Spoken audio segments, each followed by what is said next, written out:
Okay, Professor. Well, some school of thought will believe that the new tariff policy measures seem to have further underscored the protectionist stance of the government.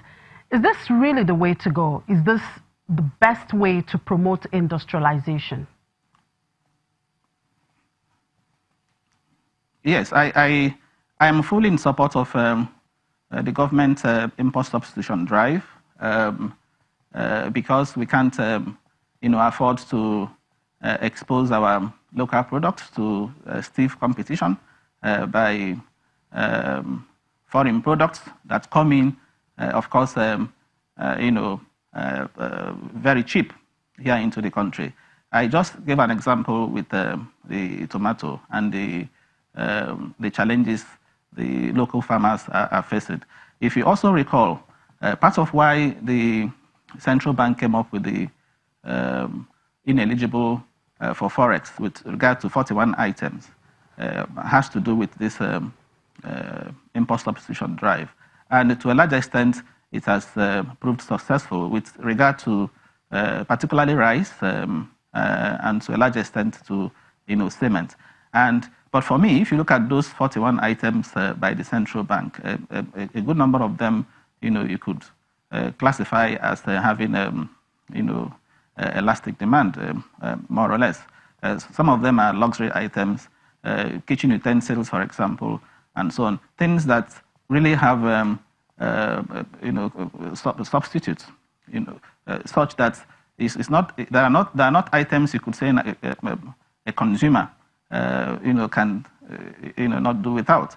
But if you look at the 2018 fiscal policy measures, if you go through the entire list, you could spot one or two items that you could consider essential, you could consider very important, that may not really be attracting stiffer tariffs to be able to get the kind of objectives you desire. So, but on the whole idea, as I said, the supplementary protection measures, the whole idea is to of course, help revive the economy, help put us once more on the path of growth, and it's largely in line with the economic recovery and growth plan, where certain products, must be helped, to grow. We're also conserving foreign exchange as a result, by not importing these products into the country.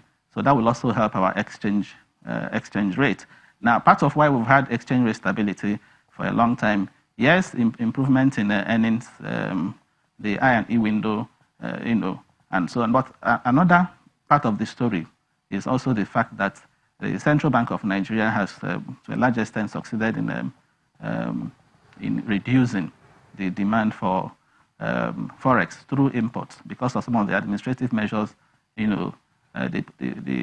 put in place. So if we can reduce imports of petroleum products by having modular refineries, you can imagine the kind of savings the country will be making. And of course, such funds will be freed up for other developmental purposes, which is why I told you earlier that the idea of granting duty-free for machines and equipment for modular refineries, is a very good one.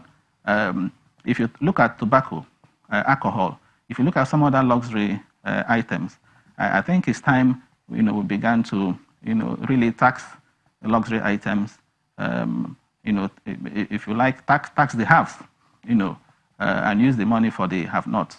That is what tax policy, should be all about. So, Professor, I am in support of the 2018 fiscal policy measures. Okay, you talked about the modular refinery, of course, which got an increase on the tariff.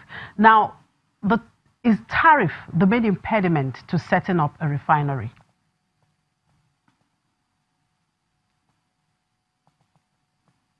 Yeah, but this is a contributing factor.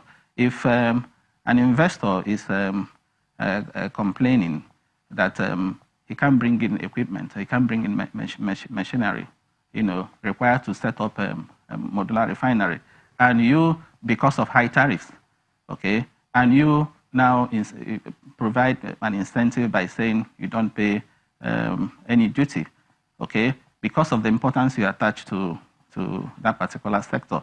Of course, it will spur activity. It will encourage people to come into that sector. If you recall, this is not the first time we've been hearing about government giving licenses to people to set up modular refineries. It's been on for a while. So I think this is one measure that will fast track the